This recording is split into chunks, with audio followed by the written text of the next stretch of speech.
Sukarni, barusan saya mendengar bahwa radio BBC London di Bandung menginformasikan Jepang menyerah kepada sekutu. Berarti di Indonesia terjadi kekosongan kekuasaan. Benar itu, Jepang sudah tidak ada wewenang lagi di negeri ini. Kita harus memanfaatkan momen ini. Kemerdekaan itu adalah hak dan persoalan rakyat yang harus segera dipromosikan. Mari kita semua meminta kepada Ir Soekarno dan Bung Hatta untuk memutuskan segala hubungan dengan Jepang. Tepat sekali. Kalau begitu, Bung, kalian harus pergi ke kediaman Soekarno untuk menyampaikan kabar ini. Tanggal 14 Agustus 1945, Syahrir, Wikana dan Darwis tiba di kediaman Soekarno di Jalan Pangsaan Timur nomor 56 Jakarta sekitar pukul 21.00 waktu Indonesia Barat. Keduanya menyampaikan hasil-hasil keputusan rapat.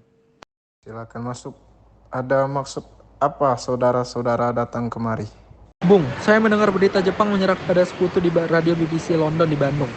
Maka dari itu, tadi siang kami dari golongan para pemuda berkumpul mengadakan rapat dan hasilnya adalah semua muda setuju agar Bung Karno dan Bung Hatta segera menyusun kemerdekaan Indonesia. Kita tidak bisa begitu saja memproklamasikan kemerdekaan. Kita harus membicarakan dalam rapat PPKI. Bukan begitu, kita memang seharusnya membicarakannya dalam rapat PPKI karena PPKI adalah badan yang bertugas mempersiapkan kemerdekaan. Kita tidak mungkin membicarakannya dalam rapat PPKI karena PPKI dibentuk oleh Jepang. Kemerdekaan Indonesia haruslah dari rakyat Indonesia, bukan dari bangsa lain.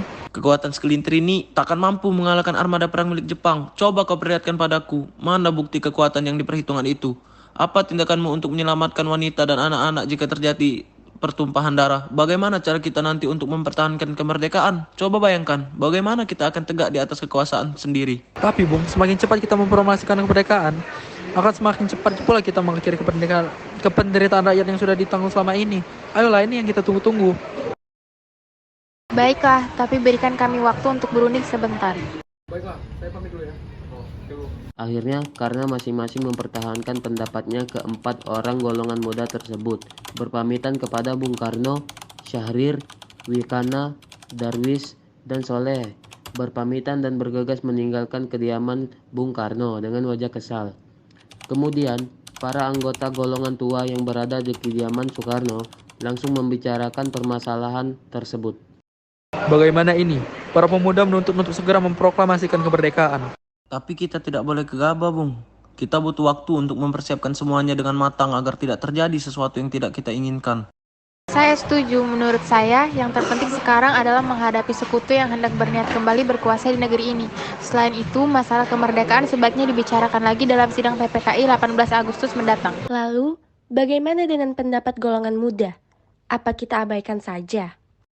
Gampang lah, mereka tuh otaknya masih kecil, belum panjang. Kita harus memikirkan golongan kita dulu. Kita harus memikirkan secara logis dan tenang. Baiklah, Bung. Kita semua sepakat. Dengan demikian, usaha para pemuda dengan juru bicara Sultan Syahrir untuk memujuk Insinyur Soekarno agar segera memproklamasikan kemerdekaan mengalami kegagalan. Assalamualaikum. Waalaikumsalam. Ada apa saudara datang sepagi ini? Kami bermaksud membawa Anda untuk ikut kami menuju tempat pengasingan. Tempat pengasingan? Apa yang saudara maksud? Ya Bung, kami akan membawa kalian untuk diasingkan agar terhindar dari pengaruh dan ancaman bentrok antara rakyat dan Jepang.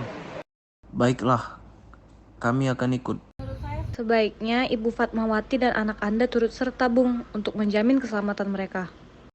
Baiklah, saya akan mengajak mereka. Hilangnya Soekarno dan Muhatta secara misterius pagi itu menimbulkan kepanikan di kalangan para pemimpin di Jakarta.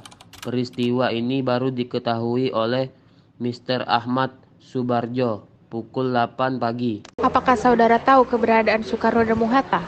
Maaf, saya tidak tahu. Katakan di mana mereka sekarang. Saya akan jamin keselamatan mereka saat mereka kembali ke Jakarta dan saya akan jamin proklamasi akan dibacakan tanggal 17 Agustus 1545. Setelah mendapat beberapa kesepakatan, diutuslah Yusuf Kunto untuk mengantar Ahmad Subarjo dan Sudiro ke Rengas Dengklok. Setelah sampai di sana, Mr. Ahmad Subarjo akhirnya menjemput Insinyur Soekarno dan kawan-kawan. Selain itu, Mr. Ahmad Subarjo berhasil meyakinkan para pemuda untuk tidak berburu-buru memproklamasikan kemerdekaan. Sekitar pukul 23.00, rombongan Insinyur Soekarno sampai di Jakarta untuk sesaat pulang ke tempat masing-masing. lalu menuju arah rumah Laksana Maeda untuk merumuskan naskah proklamasi. Tanggal 16 Agustus 1945 pukul 23.00 waktu Indonesia Barat, rombongan tiba di Jakarta.